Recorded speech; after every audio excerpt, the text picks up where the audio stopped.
I never learned to hate the sound of my wife's laughter until I heard it through the garage door with my cousin Jamie on the other side. It wasn't loud, just a ribbon of breathy joy slipping under the weather strip, but it didn't belong to me anymore. If you'd asked me before that night what betrayal sounded like, I'd have said a slammed door. Turns out it's softer, like a secret deciding whether to live. I'm Evan Ford, 37. I build kitchen cabinets that outlast marriages. My wife, Mara, runs the Community Arts Council. My cousin Jamie sells houses like they're promises. People think betrayal arrives with fireworks. In my family, it shows up with a bottle of Pinot and a joke about how the old Craftsman hinges spin smoother than a realtor's conscience. I opened the garage door, slow and deliberate. Jamie held up his hands with a grin too quick to be real. Mara looked at me, then at the concrete, then back at me with a practiced half-smile that had once been only mine. On the tool bench between them lay a coffee cup with a lipstick kiss that matched the shade on Mara's mouth. "Evening," I said, and let the door go all the way up. The spring sighed like a tired witness. Jamie clapped my shoulder. "Buddy, we were picking stain colors for the gallery frames. You're the wizard settle this for us?" He gestured at two test boards. One was called Harvest Maple. The other was called Regret. "Pick whatever doesn't warp," I said. "I've got invoices." Mara touched my wrist in the old way thumb grazing the vein, a private little Morse code. Heat traveled my arm before my brain could tell it to stop. "Dinner in 20?" she asked too gently. "Sure," I said. 20. I ate with them like a man reading his own obituary, familiar names. Stranger story. After Jamie had to run, and Mara lingered in the kitchen, measuring me with her eyes the way a gardener measures the weather. Detached hope. "You're quiet," she said. "I'm listening," I said. "To what?" "To what our life sounds like."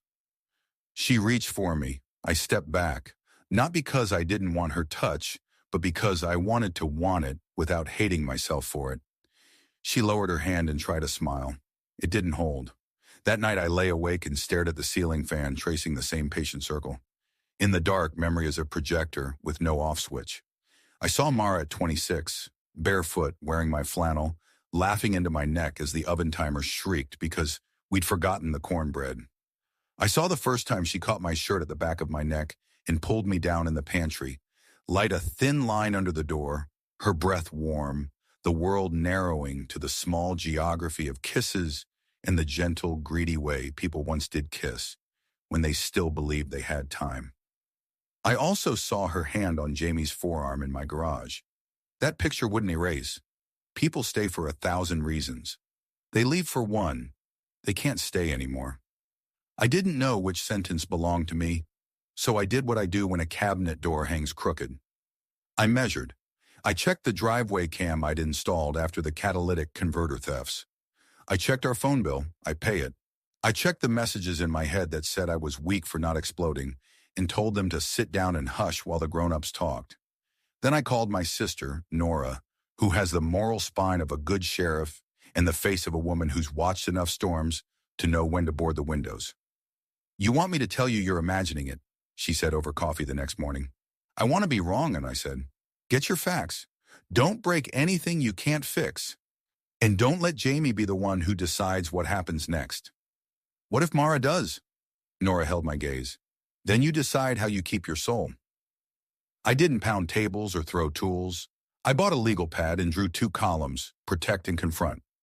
Under protect I wrote, kids routine, house, business accounts, my sanity.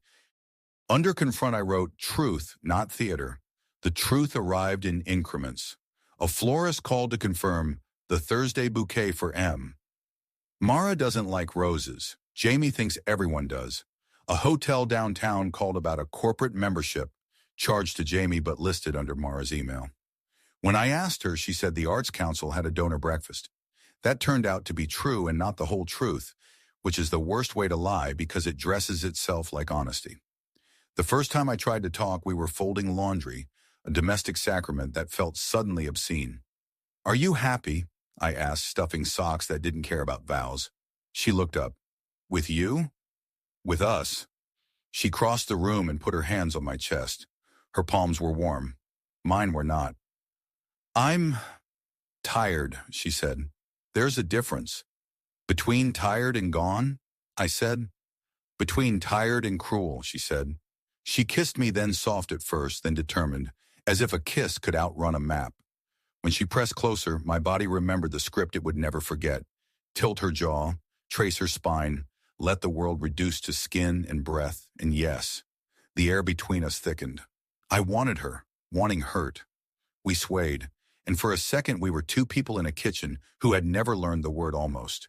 I could have stumbled with her back to the hallway, closed the door, let the night blur and write its old, greedy paragraph. I stepped away instead. Don't make this the bandage, I said, voice ragged. Something in her face flinched. She turned to the sink, braced her hands on the counter. You used to let me fix things with my hands, she said very quietly. I used to believe broken things didn't remember their fault lines, I said.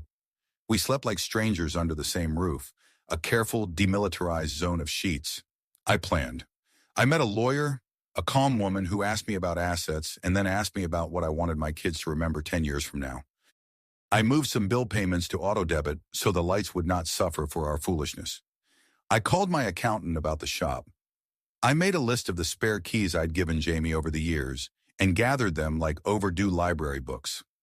Then, because the universe has a sense of humor, Jamie called and asked me to help fix a sticky drawer in an old bungalow he was showing. I went. I wanted to see him in daylight.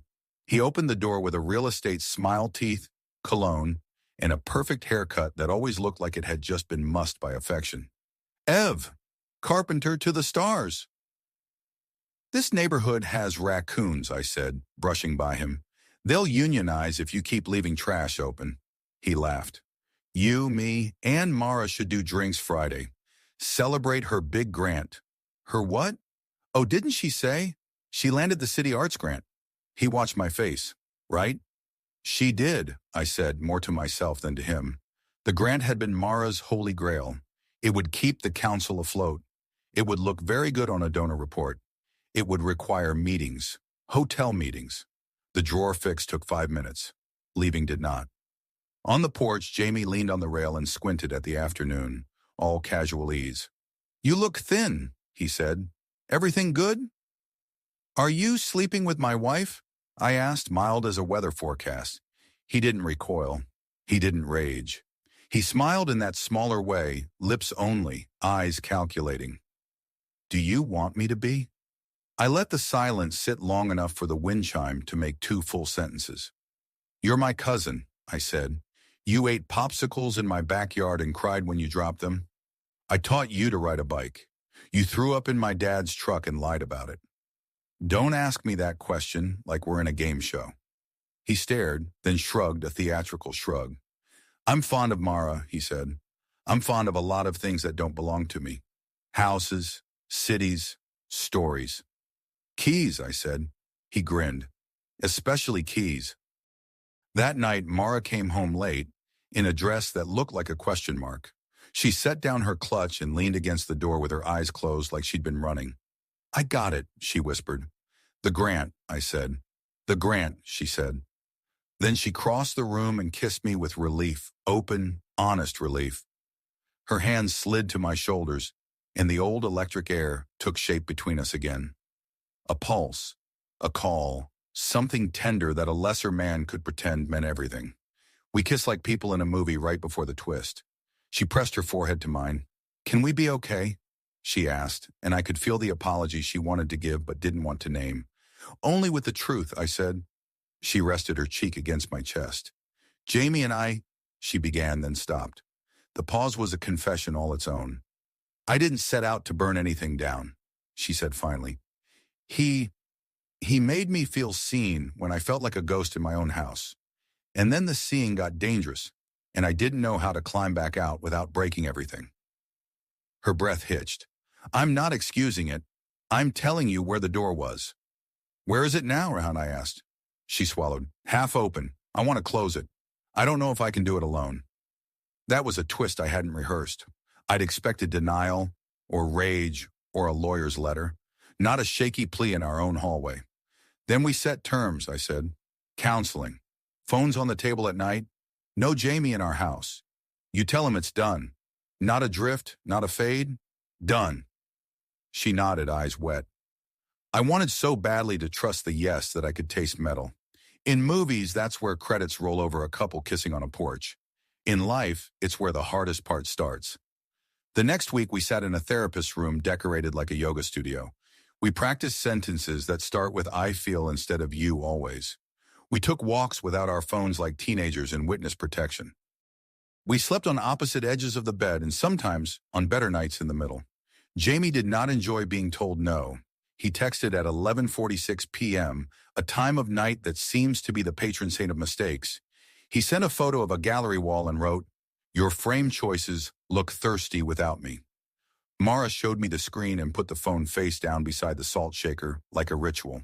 The next day he sent flowers to the council with a card that said, "To our fearless curator," and a winking smiley that made my jaw ache. I didn't break. I wrote an email to Jamie with Mara CC'd. "We're rebuilding. Give us the space to do it. Don't contact Mara outside of work. Don't contact me unless it's about family emergencies. If you keep pushing, I'll file a restraining order." "This is me being kind first." He replied, "Family doesn't file paperwork." I replied, "Families that want to stay families do." Then came the weekend of my father's memorial fishing derby, which in our town is less about fish and more about stubbornness. Jamie showed up late, sunglasses and a hangover swagger. He made a show of hugging Mara too long. I felt the old heat rise up. Anger's meteorology is predictable. Pressure drops, wind shifts, storm.